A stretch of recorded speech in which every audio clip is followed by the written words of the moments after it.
again last night. Okay, we're reading that one. Click. No, oh, this is a long one. Let's begin. Not the entity, not the occurrence. Ooh, I wonder what their version of death looked like. Death looks different to everybody. And usually he has some paprika because death's a little spicy. Just a joke from my college days.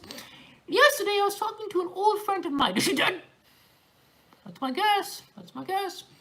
She just witnessed her dad have a really bad heart attack. Uh-oh. As far as I know, you should probably check up on your friend.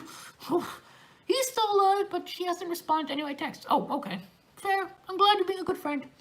That being said, I had a strange dream last night. Uh-oh.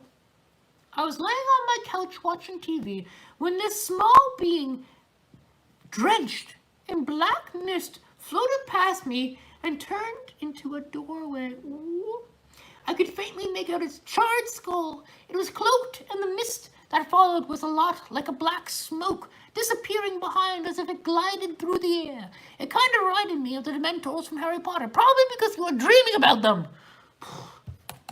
I quickly grabbed my phone and opened the camera to video, but was too stunned when I looked back up to find it staring at me.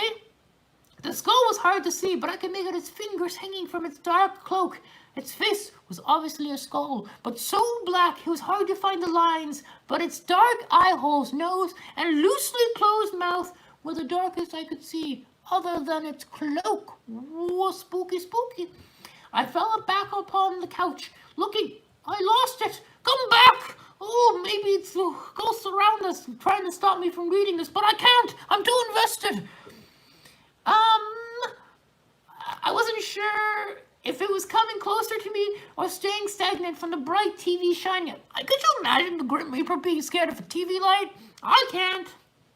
Grim Reaper's gonna get you, whether or not you got the lights on. Oh, was that scary? Sorry, but true.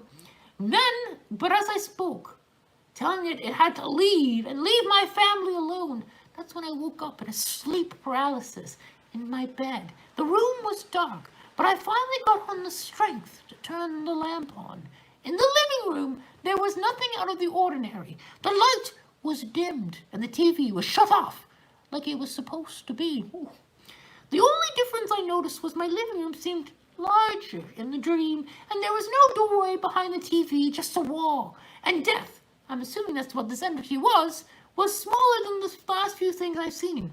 The first day was the day my grandmother passed away, only a few hours before I found her in bed. That time I was outside, and it wasn't a dream. The second was a few days before. I put one of my pets down. That was more like a sleep paralysis experience. I called my parents to see if they were all right, and nothing out of the ordinary there. However, I'm still very concerned with my old friend. I hope everyone's all right. Last she spoke to me was yesterday. She's going to see her dad in the hospital, but hasn't answered me since. Whoa, spooky, spooky.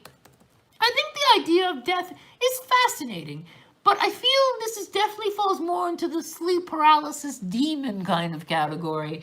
I'm checking to see if they asked if more people had seen death, and no, it doesn't appear that there. Other people say they sense it, but not see it. So that leads me to believe that it's just part of your imagination. That is a good story, though. I will give them that.